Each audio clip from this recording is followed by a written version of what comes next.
You're late. You're wearing eye makeup. Fuck you!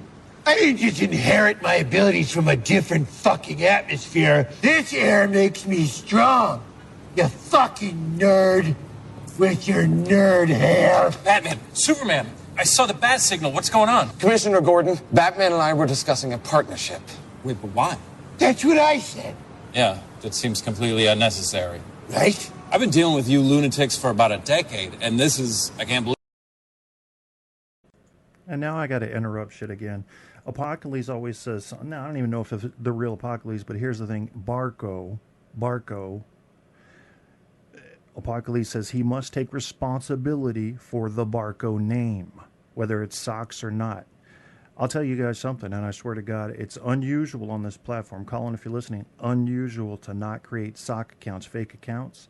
I have not created a single sock account. Maybe I'm too old. Maybe I'm too honest. I just don't see why there needs to be more than one of me. I don't even like the me there is now. I'm sure as fuck not going to create another one. But all in the name of theatrics, I'm sure. Can't really blame him for that, I guess. This is where people get to put on their masks. And the baddest mask there is the bat. Say this. I'm in total agreement with Batman. Feels good. Why are you guys being this way? Somebody's got to tell you, man.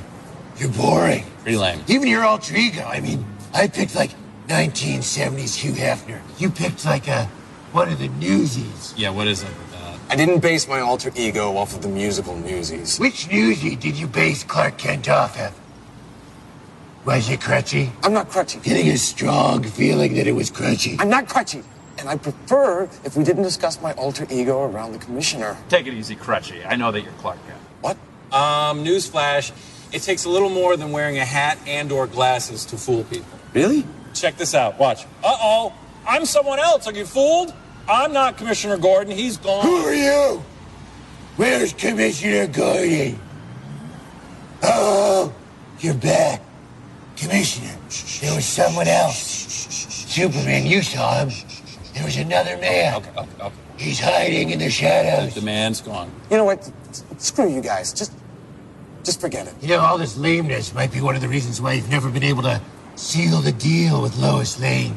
Ooh. Leave her out of this. She's always just throwing that brassy, sassy news reporter poon in your face. Like, hey, this just in. Put this just in me. Stop. What's the point of being the Man of Steel? Now if you wait, don't know how to use all that metal? Now everybody stop. Hold up. Because if you can have a poon in your face, you can have a poon, and it can be sassy. You ever seen a sassy when they like to dance? They run from you. They deny you. If you were going to say, let's go to lunch, then the poon will say, no, not going. I'm sassy. Tell me to go somewhere. Go to your room. No, I'm going to the porch. That's a sassy poon. But a brassy poon? I'm sorry. Did I miss a fucking memo? Because Benoit balls went out in the 80s. I remember when you could order them in the back of Playboy magazines. Far as I know, there's no brassy poon going on unless you're talking about Wonder Woman. What we have here is a superstar hero, comic star, getting his heroes mixed up. Because Lois Lane ain't got no brassy poon. She might have a sassy poon. A sassy poon. Not to be confused with Saskatoon. But she ain't got no brassy poon. They're going to make up some shit like that. Let's get back to it. You're adorable. What are you going to do, sweetie? Burn us with your magic eyes? That'd be a first. You always use it for something lame, like cutting through an iceberg or heating up an old woman's porridge. Is that soup too cold, madam? I'd use that stuff to take off Bane's arms. Stop it! I came here to team up, not to be berated. Hey, Clark. Guess what I'm doing under the cape? Use your x-ray vision. I'll save you the trouble. I'm giving you the bird. What's this mean on Krypton? Gratitude? Ouch! Goodbye.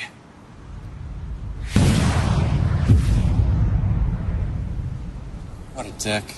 Yeah. The letter S is also the symbol for hope on my planet. I'm glad they're dead. Wow. Where is the commissioner? Oh, you're back. And I hate you again. Yeah. I'm confused easily. You're listening to Truth on Tap with host Kevin Kierstead.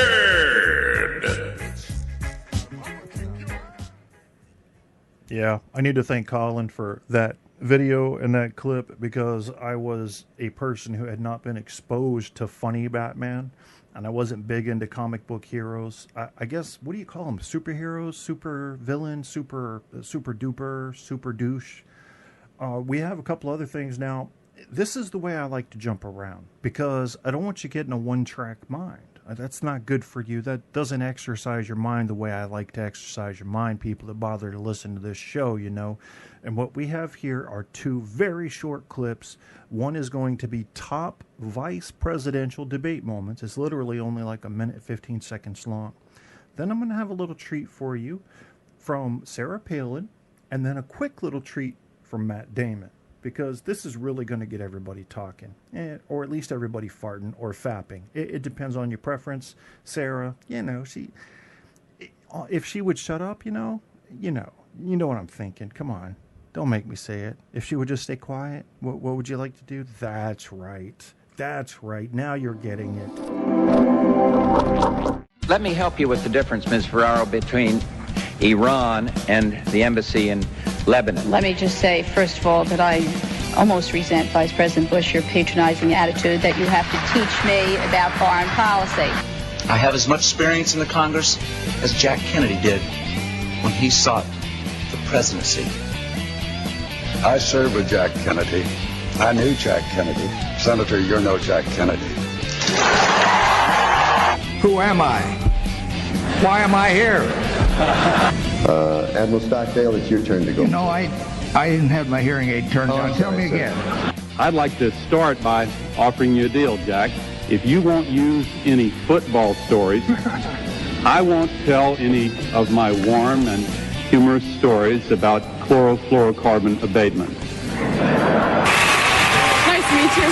Hey, can I call you Joe? I think I'm supposed to. The middle class has gotten the short end. The wealthy have done very well.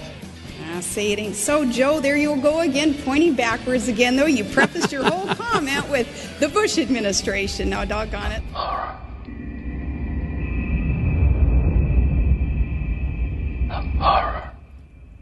What insight into Russian actions? Sarah Palin, here we go. Couple of weeks does the proximity of the state give you? There are next door neighbors, and you can actually see Russia from land here in Alaska. Well, explain to me why that enhances your foreign policy credentials. Well, it certainly does. As Putin rears his head and comes into the airspace of the United States of America, where do they go? It's Alaska. Do you agree with the Bush doctrine? In what respect, Charlie? The Bush. Well, what do you interpret it to be? His worldview. Ultimately, what the bailout does is help those who are concerned about the health care reform that is needed to help shore up our economy, helping the... It's got to be all about job creation, too, shoring up our economy and putting it back on the right track. So health care reform and reducing taxes and reining in spending has got to accompany tax reductions and tax relief for Americans. And trade, we've got to see trade as opportunity, not as a competitive, scary thing, but 1 in 5 jobs being created in the trade sector today. We've got to look at that as more opportunity. All those things under the umbrella of job creation. This bailout is a part of that. You said the U.S. should absolutely launch cross-border attacks from Afghanistan into Pakistan to, quote, stop the terrorists from coming any further in. Now, that's almost the exact position Barack Obama has taken. Are you sorry you said it, Governor? Fact, wait a minute. Before you say, is she sorry she said it? This was a gotcha soundbite that, well, she was It wasn't a gotcha. She was talking to a voter. She was in a conversation with a group of people and talking back and forth, and I'll let Governor Palin speak for herself. In fact, you're absolutely right on. In the context, this was a voter, a constituent, hollering out a question from across an area asking, what are you going to do about Pakistan? You better have an answer to Pakistan. I said, we're going to do what we have to do to protect the United States of America. He's been in Congress for 26 years, almost always sided with less regulation, not more. He's also known as the Maverick, though. I'm just going to ask you one more time, not to belabor the point, specific examples in his 26 years of pushing for more regulation. I'll try to find you some and I'll bring them to you. John McCain has that streak of independence in him that I think is very, very important in America today in our leadership. I have that within me also, and that's why John McCain tapped me to be a team of Mavericks, of independence, as a team member in this. John McCain tapped me. The reform. The bridge to nowhere. Yeah. I killed the bridge to nowhere. I told Congress, thanks, but no thanks for that bridge to nowhere up in Alaska. But it's now pretty clearly documented. You supported that bridge before you opposed it. You were wearing a T-shirt in the 2006 campaign, showed your support for the bridge to nowhere. I was wearing a T-shirt with the zip code of the community that was asking for that bridge. But you were for it before you were against it. You were solidly for it for quite some period of time until Congress pulled the plug. I was for infrastructure being built in the state. But you turned against it after Congress had basically pulled the plug on it, and after it became a national embarrassment to the state of Alaska. So do you want to revise and extend your remarks? It has always been an embarrassment. It's been an embarrassment, not just Alaska's projects, but McCain gives example after example after example. We're never going to spend $3 million again to study the DNA of bears in Montana. Governor this year requested $3.2 million for researching the genetics of harbor seals, money to study the mating habits of crabs. Isn't that exactly the kind of thing that John McCain is objecting to? Those requests through our research divisions and our wildlife departments and our universities did come through that system, but wanting it to be in the light of day, not behind closed doors with lobbyists making deals with Congress. When you were a mayor of Wasilla, you hired a very prominent lobbyist to get Wasilla money. We did. We paid $30,000 for a lobbyist who was in D.C. because we're thousands and thousands of miles away from D.C. What newspapers and magazines did you regularly read before you were tapped for this to stay informed and to understand the world? I've read most of them, again, with a great appreciation for the press, for the media. But like what one specifically, I'm curious that you... all of them, any of them that have been in front of me over all these years. I have a vast variety of sources where we get our news to. Alaska isn't a foreign country where it's kind of suggested. It seems like, wow, how could you keep in touch with what the rest of Washington, D.C. may be thinking and doing when you live up there in Alaska? Some Republicans have said you're not prepared, you're not ready for prime time. People have questioned your readiness since that interview, and I'm curious to hear your reaction. Well, not only am I ready, but willing and able to serve as vice president with Senator McCain. You can't blink. You have to be wired in a way of being so committed to the mission that we're on, reform of this country and victory in the war. You can't blink. So I didn't blink then even when asked to run as his running mate. There's a really good chance that Sarah Palin could be president. And I think Here comes Matt a really scary thing because I don't know anything about her. I don't think in 8 weeks I'm going to know anything about her. I know that she was a mayor of a really, really small town, and she's governor of Alaska for less than 2 years. I just don't understand. I think the pick was made for political purposes, but in terms of governance, it's a disaster. You do the actuary tables, there's a 1 out of 3 chance, if not more, that McCain doesn't survive his first term, and it'll be President Palin. And it really... we was talking about it earlier. It's like a really bad Disney movie.